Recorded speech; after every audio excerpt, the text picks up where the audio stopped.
estos métodos que vamos a ver, quizás el más sencillo, pero también un poco el menos interesante, aunque sí nos sirve para hacernos una idea, es el conocido como método de sustitución. ¿En qué consiste este método? Consiste en resolver un problema despejando de la restricción que nos den una de las variables en función de todas las demás y sustituir dicha variable dentro de la función objetivo. Entonces, repetimos, tomamos la restricción, despejamos una de las variables en función de las demás variables, es decir, tenemos que asegurarnos, por ejemplo, que nos quede x1 en función de x2 a xn. Sustituimos entonces esa x1 dentro de la función objetivo y lo que vamos a obtener es que la nueva función objetivo que resulta de esa sustitución no va a tener la x1, va a ser una función f de x2, x3, x4 a xn. ¿Por qué no va a tener la x1? Porque sustituimos una función, sustituimos la restricción que nos decía cuánto valía x1 en función de todas las demás. Entonces, el método de sustitución significa simplemente despejar una de las variables en la restricción para que me quede en función de todas las demás y sustituir esa variable dentro de la función objetivo, que obtengo una nueva función objetivo del problema, pero con una variable menos. Y ya no tengo la restricción, es decir, que lo único que tengo es una función. ¿Y cómo resuelvo ese problema? Lo resuelvo como si fuera un problema de optimización, pero sin restricción, es decir, con las mismas técnicas que vimos en el tema 4.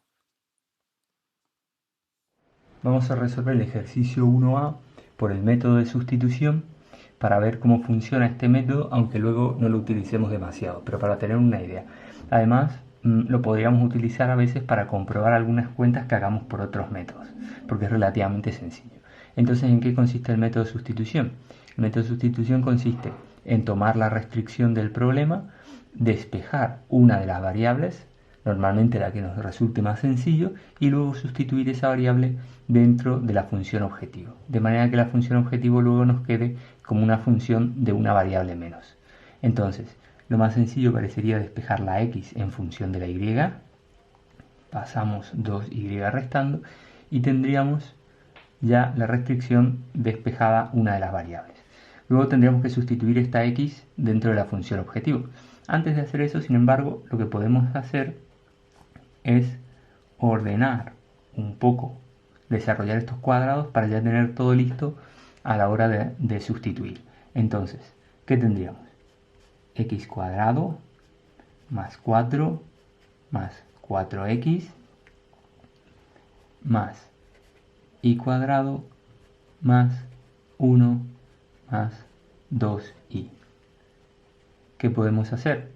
Sumar los dos términos que no dependen ni de x ni de y. Me va a quedar x cuadrado más 4x más y cuadrado más 2y más 5.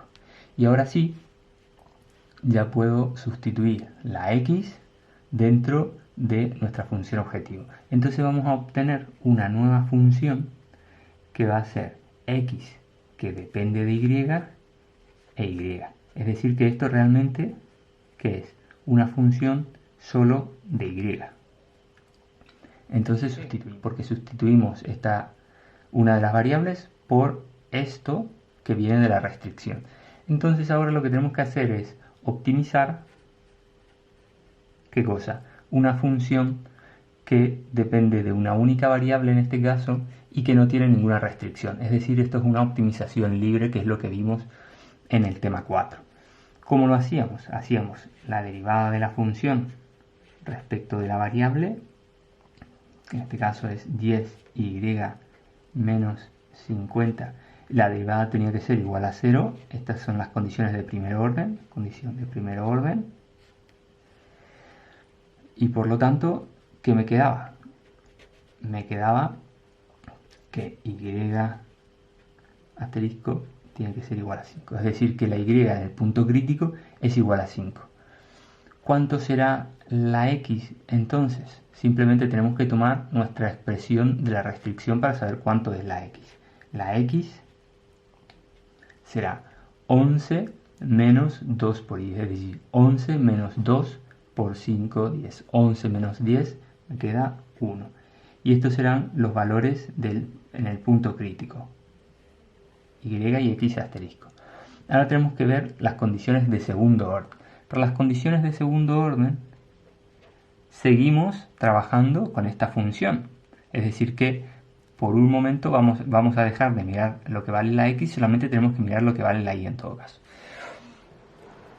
Condiciones de segundo orden. Entonces, para las condiciones de segundo orden lo que necesitamos es la derivada segunda de la función respecto de y dos veces. Convexa, el punto de y asterisco 5 es un mínimo y por lo tanto esto es un mínimo de nuestro problema. Es decir, que y asterisco igual a 5 y vamos a poner la x adelante, a x asterisco igual a 1 es un mínimo del problema P. Pero un mínimo absoluto o relativo. En este caso, fíjense que como no tuvimos que sustituir el punto crítico, lo que obtenemos es un mínimo global o absoluto del problema. En este caso vamos a hablar siempre que es del problema, porque fíjense que esta es la función, pero nosotros no estamos maximizando la función, estamos maximizando la función sujeta a una restricción. Por eso llegamos justamente hasta esta función de una única variable. Entonces, lo que obtenemos es un mínimo para el problema, absoluto, pero para el problema. Entonces ahora podríamos calcular cuánto vale la función objetivo. ¿Cuánto vale la función objetivo? ¿Qué función objetivo? La que nos interesa a nosotros. La función objetivo en el punto 1, 5. Esta función objetivo en el punto 1, 5. Esta función será, si la x vale 1, tendremos 1 más 4 más 5 al cuadrado más 2 por 5, 10 más 5. Es decir, que tendremos 1 más 4 más 25 más 15. Y esto me dará como resultado 45. Entonces, esta es la manera de resolver un problema por sustitución. Fíjense que hicimos lo que habíamos mencionado. Primero, despejamos una de las variables de la restricción, la sustituimos dentro de la función objetivo y entonces, ¿qué obtenemos? Una nueva función objetivo que depende de una variable menos que la función original. ¿Por qué? Porque sustituimos esto. Luego aplicamos las condiciones de primer y segundo orden para resolver problemas sin restricciones. Condiciones de primer orden, las derivadas parciales o la derivada en este caso igualada a 0, obtenemos el punto crítico. Condiciones de segundo orden, ver si la función es cóncava o convexa y si en este caso es convexa y es un mínimo absoluto porque no nos hizo falta sustituir el valor de y dentro de la derivada segunda o dentro de la matriz hessiana en su caso.